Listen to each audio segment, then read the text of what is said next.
All right. What is going on, everybody? Welcome back to another day of SaberSim's DFS office hours. Today is Friday, September 19th of 2025. Looking ahead here, we have some MLB action. I believe we have some WNBA action as well, and then a host of sports over the weekend. So should be a fun time to play some DFS. For those of you who are new here, welcome. My name is Andrew. I'm one of the coaches over here at SaberSim. This is a show where we go over how to use the SaberSim app, answer any and all DFS related questions. Get your questions in one of three ways here. First off, send us an email, support@sabersim.com. Second, post it live in the YouTube chat. Third way, post it in the office hours channel in our Discord server. If you're not in our Discord and want to get access to that channel, there is a link in the description of this video. You'll also get access to our similar channels, individual sport channels, and you get access to the rest of the SaberSim team. Just can't say enough good things about the Discord. But with that said, we do this show Monday through Friday, 4 p.m. Eastern, and then we do this show on Saturdays tomorrow at 12:30 p.m. Eastern, so you can tune in any one of those days and get your questions answered. All right, let's get SaberSim up on the screen here. Andy said, afternoon, everybody. What is going on, Andy? And we got SaberSim up. Do have a number of questions to get to today in the queue, so let's see where we should start. Looks like we actually have one question here. All right. So we're going to start here and then kind of see where the show takes us. First question today. When building lineups, how important would you say the assigned ownership is? For example, if we pool all the single entries in one group / build and use the high stakes single entry pool, however, the group includes an equal amount of flagship single entry, the differences in ownership are vast, but what is the actual impact? Okay, very good question. So there's a couple different pieces to this question. Now, part one is that even if you group, let's say I had 10 single entries, right?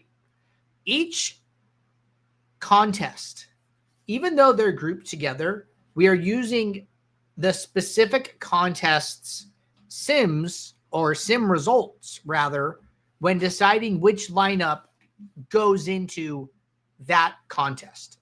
Okay? So although they are grouped together, although you might be using one specific ownership, like maybe I'm on flagship single entry here right on the table, the sim results are using the various field lineups assigned to that contest. It's either using, high stakes single entry, flagship single entry, medium stakes single entry, low stakes single entry, right? That part doesn't change. Now, the only thing that really changes, or the only impact I think that this might have, is if you are comparing your leverages across different buckets, right? If I go to, high stakes single entry, Jordan Mason is 85% owned, right? If I'm at low stakes single entry, he's 50% owned, right? So let's say I have like a mix of single entries here, right? Let's say I'm just doing it in one build.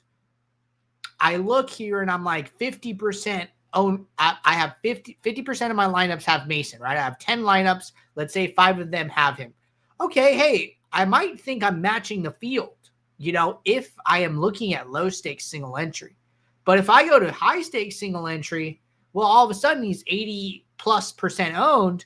And now I actually have a negative leverage on him in this, comparing to this bucket. So it's going to depend how many of each type of contest you have in your group. It could even depend, maybe you have 2 high stakes single entries. Well, what exact lineups are going into those, right? The good thing is that we're using the sim results from your sims that you ran against the high stakes single entry. So more than likely you probably will get him because there are just so many lineups that are going to have him, right? And the builder's going to understand that. But it will be harder to kind of understand which exact lineups are going into which contest unless you're constantly opening up this contest section.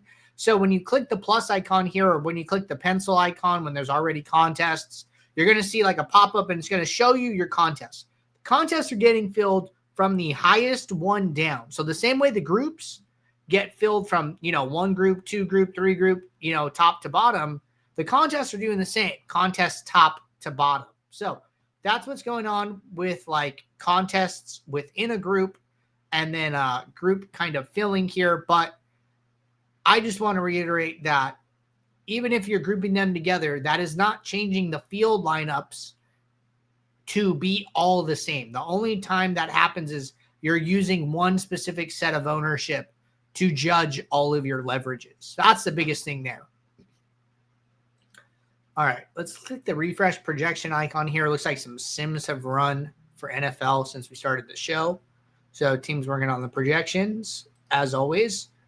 All right, that was our only question. So good opportunity here to jump into a slate demo. Obviously, we have NFL on Sunday. So let's say that, I'm building a portfolio of 10 single entries, right? We're just going to kind of stick with that example here. Okay, well, I come into the builder, I would probably just pick the ownership group that either one reflects the majority of my entries, right? Let's say I'm playing like 6 low stakes and then, 1 high stake and like maybe, I don't know, 1 medium stake and like 2 flagship, right? You can think about it a couple different ways. You could think about the set that encompasses most of your entries. You could think about the set that reflects the contest you care the most about, or maybe where most of your entry fees are wrapped up in. It's like, yeah, okay, I'm only playing 1 high stakes single entry, but it's the $100 single entry and all the other ones combined, only equal $50, right? So this is making up 2/3 of my single entry equity. Okay, well then maybe I use high stakes single entry, right? So you kind of got to figure out which one you want to do here. Maybe I pick a middle of the road one and I go medium stakes single entry or something like that, right? So a lot of different options. I think this would be like the $27, like the $40 single entry, or maybe like, I know they have like a 200, a 100, a 50, right? This could be a $50 single entry. So I don't know exactly which one it would go to here. Could probably check and find out, but that, you could try to pick one in between, right? A bunch of different options. So I'm just going to go with flagship single entry here. Feels like a fine option. Aside from that, just going to make my 2 required projection adjustments. And we're just going to build, we'll build 1,500 lineups for this example. Let's say for my single entries, I want to use a little bit higher minimum salary. Maybe I want to turn on this don't use players against opposing defense rule. Let's get rid of some of these other examples. We just need this one. All right, cool. So got this all set up the way I want. Again, running a group.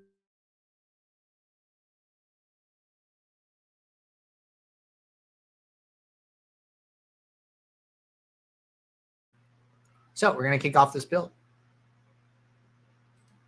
All right, really quick.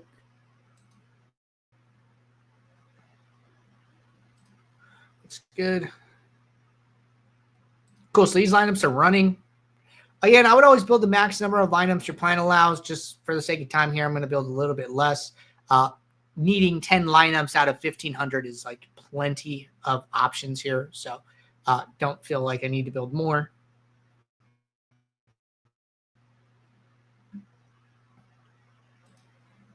All right, so build runs. Our pool opens up. I'm going to close that so we can get back to our group. Our sim is running. That's good. As soon as the sim finishes, diversifier will kick, and then we can click, and then we can sort by exposure.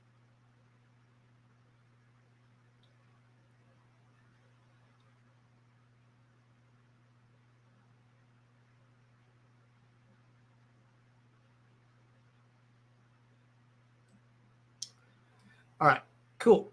So we are in the post build now. I like to look at my lineups with this expanded view.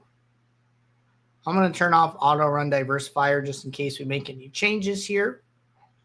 All right. So far, so good. I wonder if this will work. All right. So we have a projection aggregate metric, ROI aggregate metric. We have our 10 single entries. Sorting by exposure here, about ready to start breaking this all down. Bring my leverage over. Okay, so we're using portfolio sort. Now it's kind of time to get in here and kind of make some decisions about what we're seeing. So first off, no player in more than 5 lineups. That's pretty good.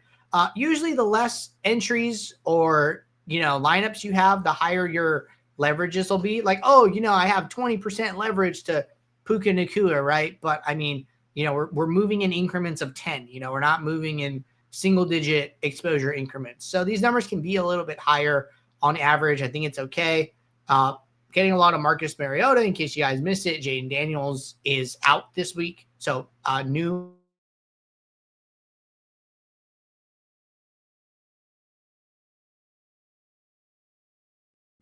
I would imagine there would be some change to his ownership prior to Sunday, probably increasing his ownership just because he becomes a really good value play at 4,000 salary here. So just some things to note there. We can always look at our stacks. So kind of interesting, right? We have 3 no QB stacks. If we go and look here, okay, 1's Mariota, 2 are Mariota,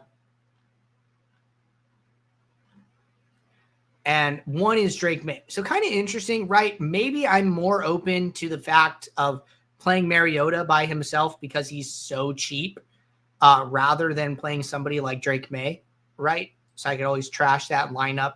The builder is going to, after I click diversify, it's going to basically give me a new lineup. And some of my other lineups might change too, right? Because maybe that one correlated better to some lineups before it, but now it's going to find the next best set of 10 lineups, excluding that one that it can play, right? So, okay, we'll let this do its thing.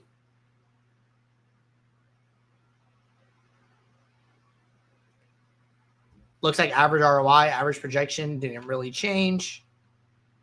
Our Drake May lineup is now correlated. Okay, that's good. No stack is Mariota, and Mariota, right? And maybe I'm okay with that. Historically, like somewhat of a running quarterback, right? So has some touchdown equity there, can definitely get there without his teammates. If you didn't like that, right? Okay, come in here and put a 0 max exposure on no quarterback stacks, right? Maybe you never want to play a lineup without a position player. Okay, well, you could set a rule for that. We'll talk about that too. But like here, right, we just 0 out the max exposure. I would, you might even have to 0 out some QB plus zeros with a bring back, right? That's another consideration, what we're seeing here. But like, let's say like, hey, I don't even want to consider lineups that don't have a stack. Okay, why don't you go make a rule? This is a rule I would recommend doing. You do a stack rule. I prefer the advanced stacks. It's a little more specific. Where, okay, QB equals 1. Maybe I'm okay with playing the same defense as my quarterback, right? Maybe I just think it's going to be like a blowout, and I'm okay playing both a quarterback and defense from the same team. And, you could do running back, wide receiver, tight end. You could do running back, tight end, wide receiver, tight end, wide receiver, running back. It's kind of split all your different options. Maybe I just want any position player. So what I'm saying here is, hey, if you're going to use a quarterback, use at least one position player on the same team. And we are open to playing the defense. Okay, this would be my stack rule. I would save it.